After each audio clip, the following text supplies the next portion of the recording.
Hey there, this is Josh here from Wood and Rain, and in this tutorial we're going to discuss clay rendering.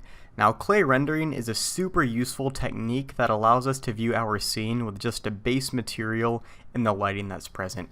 So if you take a look right now, you can basically see that this entire scene looks like it's made out of clay and the lighting is passing nicely through it. And this material is generally a basic grayish clay looking color, hence the term clay rendering, as you can see right here. And clay rendering allows you to quickly preview your scene with just the lighting and the objects without actually seeing your textures or materials. And this can give you more of a rough idea of how the scene is going to look once the materials are added, but it also allows you to spot issues more clearly, such as bad lighting or misplaced objects.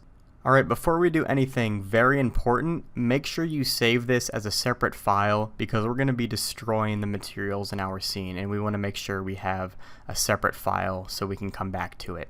So save this as a new file, call it clay rendering or something, and then you'll be good to go. So I'm going to show you two different ways and both take about the same amount of time. They're super easy. All we need to do is override all of the materials in our scene with some sort of basic clay material.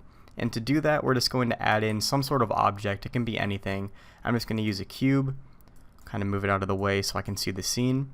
And then on that cube that we've added, we can go to the materials panel and just add in a new material. We'll type in new, and I'll call this clay. And now, if we want to override all of the materials in our scene with that clay material that the cube has, all we have to do is press A to select everything in the scene.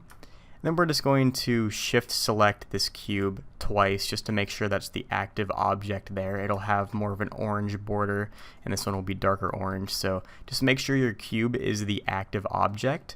And then what we're going to do is press Ctrl L and then link all of the materials in our scene with the material of the cube.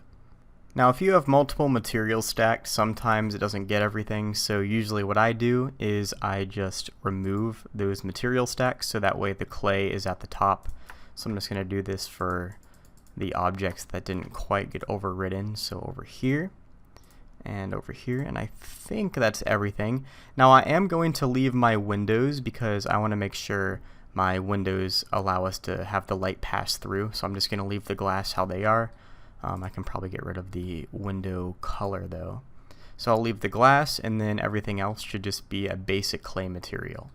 So just do a quick scan of your scene, make sure everything looks like it is made out of clay now, make sure there's no materials hiding somewhere.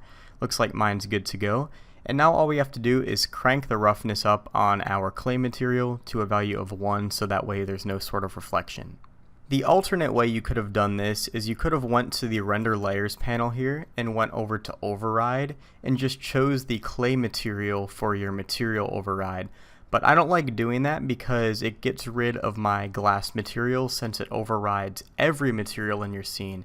And if my glass material goes away, then the light's not going to pass through. So that's why I don't like doing it this way. So just stick with the way I'm doing it if you have windows in your scene.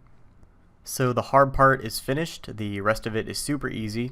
Now we need to go to the layers panel here, and what we want to do is under light, we want to tick on ambient occlusion, so that way we can actually render out our ambient occlusion pass to get nice shadows in the borders and whatnot. So make sure that's ticked on. Everything else is fine how it is. So now what I'm going to do is drag open a new panel here. We're going to go over to our compositor right here, and this is something I was working on earlier. Let me get rid of it real quick. So this is what you should be seeing right now. You should have a render layers node connected to a composite node, and you should also have this little AO connection slot. And if you don't see that, that's because you did not turn on your ambient occlusion like I told you to. So just make sure that's turned on. It's going to be very important to have. And basically we can just render out this scene. We just have to change all of our different rendering settings. I'm just going to render at 1,000 samples. I'm going to use a 16 by 16 tile size since I'm rendering my CPU. And you can change up whatever render settings you want. It's the same thing as a regular render. So once you have all of your rendering settings set up, you can just press F12 and wait for this thing to render out. And also, as a quick side note, if you have an HDRI in your scene and you don't want it to render out the HDRI image, then just go over here to the render properties and under film, tick on transparent. Okay, so here's my clay render. It looks pretty good. Took about 30 minutes to render out for me. I'm going to minimize this real quick and open it up over here instead. So let me just open that up. So here's our render.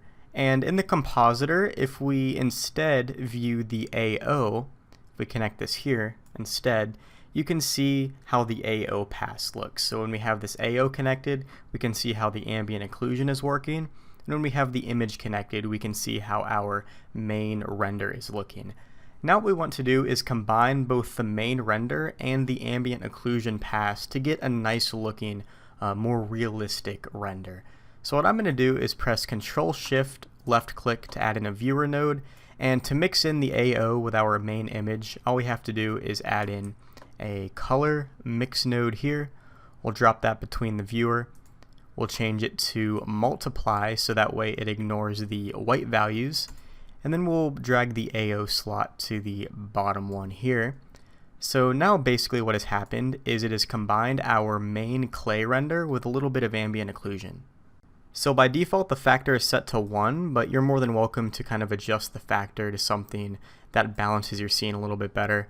I think I'll do something like 0.75 so that way we have a little bit of ambient occlusion but it's not too overwhelming. So now you can kind of see all of the nice shadows coming through the crevices, and the scene just looks a lot more realistic for the clay render.